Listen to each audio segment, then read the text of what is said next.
The Democratic presidential debate got underway tonight because there are so many candidates. We're looking at a two-parter debate. First up tonight, we heard from the first set of candidates, also including two candidates from Texas. Were there any winners or losers, or did you just press the damn snooze button on the Dems? Joining us to talk about it, former Republican congressional candidate Justin Laurie and Democratic strategist Mustafa Tamiz. So were there any winners tonight, Mustafa, from your perspective? Well, I think this was a spirited debate, and there were a lot of winners in that no one really lost. There's some good lines that each person had. There was a back and forth between Julian Castro and Beto O'Rourke from Texas. That was one of the most interesting parts of the night. So this was a good night for Democrats.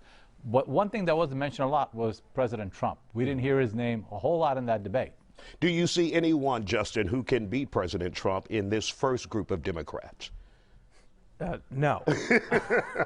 I think we already think it over. We already knew the answer there. I mean, going back to the earlier question about who were there any real winners here, I would say the whole stage was really a winner. So many people don't have any name recognition between not just nationally, but across the Democrat Party. Now here is their chance to be seen, be heard, get their name out there. I thought Bill de Blasio, and it's very hard for me to say this, but I was really surprised at how well he did out there. I think he's going to start moving up the polls and maybe even reach 1%. You think Bill de Blasio made an impact on viewers who took the time to look at this debate tonight, Mustafa? I think everybody had a winning line. De Blasio used his elbows as a New Yorker, cut in a lot, and for some people that'll look like he's trying to break out. But for others, it will probably turn them off. That's why I say everyone had a good night in that, like you're saying, it's the first time some of them were on the national stage. A lot of people were looking at this debate tonight. The only loser was President Trump because 20 people running against him means that someone's going to come out of that primary, and that's going to be the person that's going to take out President Trump in 2020. Justin, immigration was a big issue with the debate, along with health care, but focusing on immigration, that is, an issue that the Democrats say they're going to focus on because of the Trump presidency.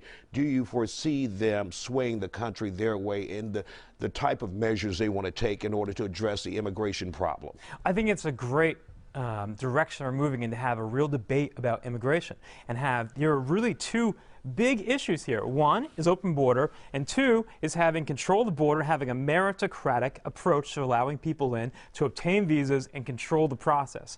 If that's the argument we'll have for presidency, I welcome it. I hope we have it soon. I hope we have it today, and I'm absolutely certain that we have the right winning answer for it. And in the last 30 seconds, Mustafa, what will one of these candidates have to do in order to separate themselves from the rest and meet President Trump in November? I think what you're going to start to see in the days to come is who's trying to move up in fundraising. Although fundraising sometimes is not about the overall message, but it tells you how many stockholders are investing in you.